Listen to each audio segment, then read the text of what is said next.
Still smells burnt. Hey everyone, welcome back to the Anderson Bros Outdoors. I'm Jake, and today we're going to go over why we had a fire.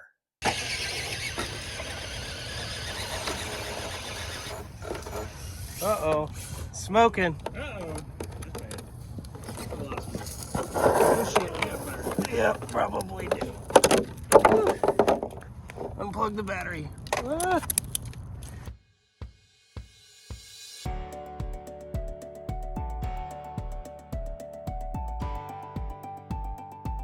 Hey everyone, welcome back. As I said, my name is Jake, and today we're going to go over why we had a fire on the Artful Dodgers Vanquish build. So if you watched the short or an update, you'll know that we had a fire on this truck. You can see that from the soot in the body here. The fire was basically like electrical. I'm going to dive into that, but before I do, I'm going to go over some basic components of this truck and really most RCs in general before I dive into what I think caused the issue. First thing is you have a receiver. The receiver is the nucleus of your truck's operation, car, whatever, your vehicle's operation. That receiver takes all of the inputs you have on your control, whether it's steering or throttle or channel 3 through 23, and it deciphers and executes those in the channel order or the appropriate way on your truck. The receiver doesn't generate power, nor does it have any power. It has to get power. You have two ways to get power. You can have direct power device such as a BEC plugged into it generating that power, or you could have an ESC. Well, what's an ESC? The ESC is the electronic speed control to control motors. The motor is controlled through the ESC, and it can have a built-in BEC or it may not. You may need a dedicated BEC or you may not need a dedicated BEC. Some examples of this are most Castle ESCs come with a pre-built BEC. However, the Micro XLX2 does not come with an internal BEC, and it actually comes with a dedicated BEC. There are differences there. You need to make sure when you're purchasing, you know what you're purchasing. Now, why is that important? The ESC conceptually does the same thing across different brands, products, types, models, whatever you want to call it. However, there are some differences per type or model. One key difference is it going to operate a brushed or a brushless motor? Another key difference is, does it have a built-in BEC or does it not? Those are things that you need to understand when purchasing an ESC. However, the ultimate thing that you need to understand is the application for that ESC. What is the battery voltage that you're going to be using for the ESC, one, and two, how much amperage do you need? Those two things are a completely hot topic that I'm not going to dive in on this video. I'm not an electrical engineer, and I will likely be wrong trying to explain it. What I do know is that you have different voltage ESCs. So typically in a crawler, you have a 2 or 3S ESC that come with a brush motor. What does that mean? Well, the S stands for cell count, so your voltage. So a 2S battery is a 7.4 volt battery. This is a 4S battery, and you can see we have 4 cells. So each one of those cells is 3.7 volts times 4, which gives us between 14 and 16 volts. Depending on the charge. Now, a 2S battery is a 3.4 volt battery. A 3S battery is a 12 volt battery. Where this comes into play is typically the higher voltage batteries last a lot longer and they draw less amperage. That is key here, and really understanding what happened with this setup and why it caught fire. So for the last, 3 to 5 years, the crawler world has taken a interest in outrunner motors. An outrunner motor is much like this motor here, where the outside of the motor moves. Holmes Hobby has a very good video on this specific topic, and I'll link it in the description below. Huge shout out to him for making the video and really contributing to the community. The outrunner motor is very popular in things like airplanes and drones. It is something that's utilized in those hobbies almost strictly because of the fact that these motors have a lot more torque. I'm not going to get into this exact reasons. Check out the video by Holmes. The downside of these motors, as Holmes alludes to, is heat. It doesn't have as much heat dissipation because there's not enough material there to collect or absorb that heat and dissipate it in an appropriate manner. So you're getting heat from your outrunner motor. You're also an ESC, which generates heat because it's taking power from your battery and converting it to power for your motor. You're also wanting to do this with extreme torque because 9 times out of 10, you're lodged into a situation or lodged between a rock or whatever. You're in a situation where you're using a lot of force to try and get out of that situation, and that generates a lot of heat. I purchased 4 of these 35 amp ESCs. Typically, you would have a 60 amp to 80 amp ESC for your crawler. An example of this is a 1060 is a 60 amp ESC. That's what the 60 stands for. A 1080 is an 80 amp ESC. Again, the 80 stands for 80 amps. The reason that I acquired these 35 amp ESCs is because they're actually already flashed with AM32. I'm not going to get into what that is on this video. Just know that that's coming in a future video. However, I wanted to try these because they are quote unquote silent. And as everyone complains about, the Mamba Micro XLX2 is extremely whiny. And the whine is generated by the motor, but it's coming from the ESC. Replacing the ESC gets rid of the whine. Now, the reason that I acquired these was for some initial testing. I don't think that we need more than 35 to 45 amps for a crawler in most situations. These ESCs come in a 4-pack from AliExpress, and I think I paid between $20 and $25 per ESC, which is a significant savings in price. And also, they're about 5 to 7 grams. They're very light. Now, they don't have a beck or they don't power the receiver. You can see that they are a 2-wire ESC, which is completely fine. This is where we come to the potential issue. So you see how small this board is. Looking at it and comparing it to an XLX2, you can see here that this is the XLX2 and this is the 35 amp ESC. This weighs about 25 grams, where this weighs 5 to 7. I don't know what the max amperage is on this. It doesn't say. I'll have to look it up. But it is a 4S max ESC, so you can run 2 to 4S batteries in this. Well, this ESC is a 3 to 6S battery ESC. So I'm tired of the explanations, Jake. Why did your truck catch fire? Well, the truck caught on fire because of potentially 3 to 4 things.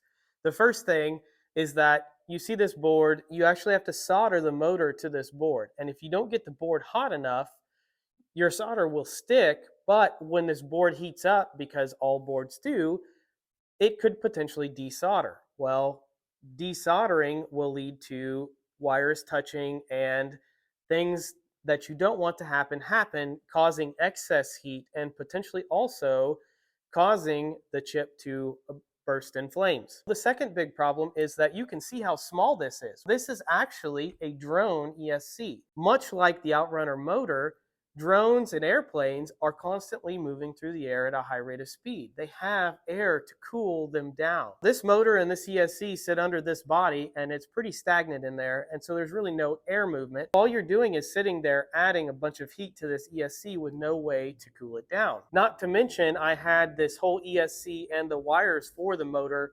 wrapped in shrink wrap to prevent things from touching it and potentially arcing it or blowing it up. So that's another potential problem. Unfortunately, I did not have a programmer for this ESC before I utilized it, so I wasn't able to set a limit to say, hey, only use 34 or 35 amps from this ESC, and if you use more, do a power cut, turn it off. AM32 software is smart enough to do that.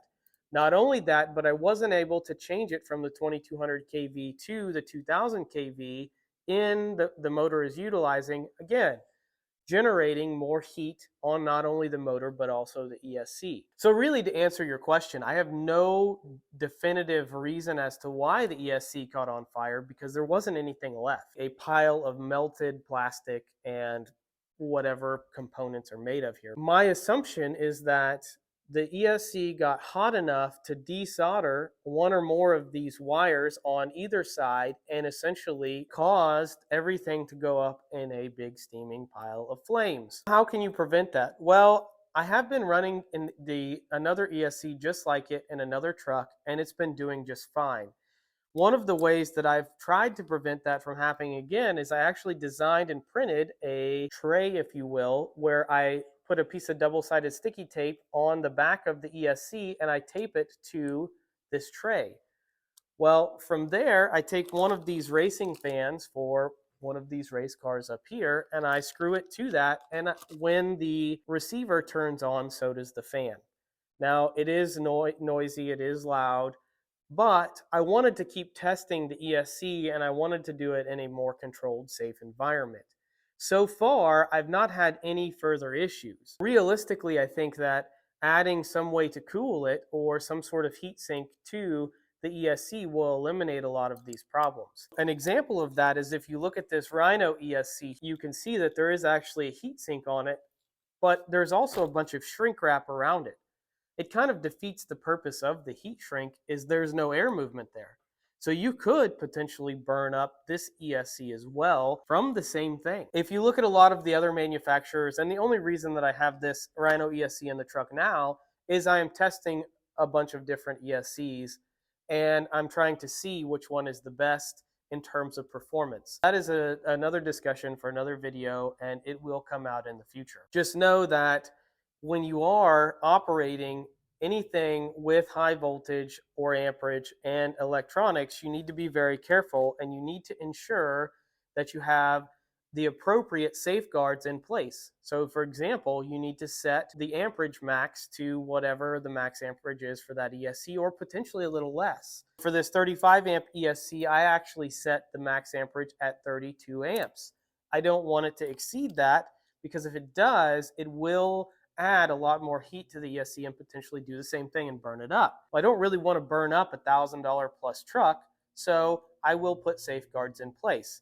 The other safeguard that you can put into place is the thermal safeguard, meaning that if it gets to a certain temperature, say 100 degrees, it will automatically shut itself down and prevent further heat from building up in the ESC and prevent a fire. You do not want to go past these safeguards and be like, oh, well, it's just a little hot. I'm going to turn it off, turn it back on, and keep going.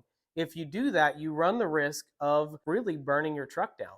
Do you want to burn your truck down or do you want to do whatever? Well, again, in my mind, my $1,000+ truck isn't worth a $20 to $100 ESC. I would rather it shut down, and then I potentially need to look at why it's getting hot. I either need to add a fan or I need to understand if the motor is going bad and causing the ESC to overheat, because that is a potential issue as well.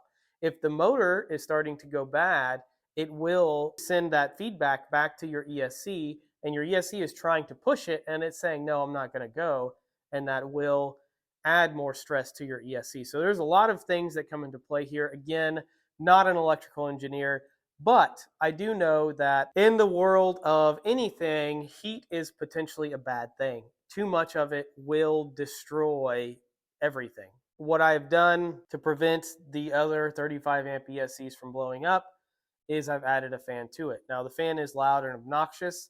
I haven't tried removing the fan, well, because I have some PTSD. But I will at some point remove the fan and run it with a temperature gun to check the temperature of the ESC as I'm running it on hot days and then some not so hot days to see what the difference of the ESC is. Another key takeaway here is that crawling is relatively easy on ESCs and motors in terms of heat. And the reason that it is because you're just doing that, you're crawling.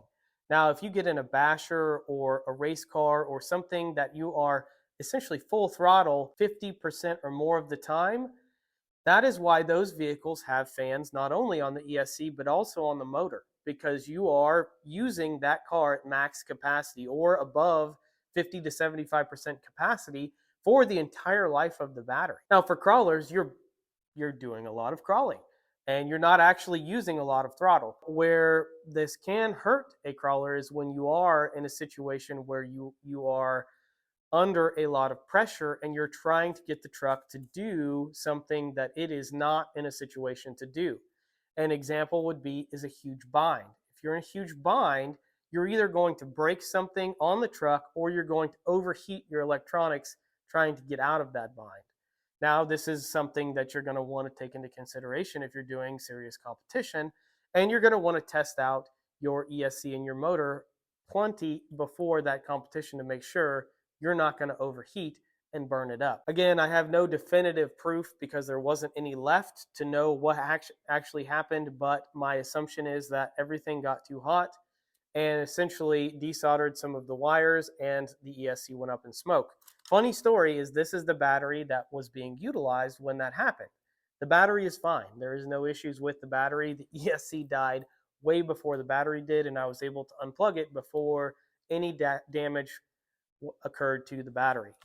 The other funny story is the motor still operates just fine as well. Now, I'm going to segue this into the next video where I am testing out different amperages, so your 35 amp versus 80 amp as an example, to see which one is better. And I will tell you right out the gate, there is a big difference between the two, and it's not what you think it is. With that being said, that's all for today. Thanks for watching. Feel free to drop a like. Otherwise, we hope you have a great day.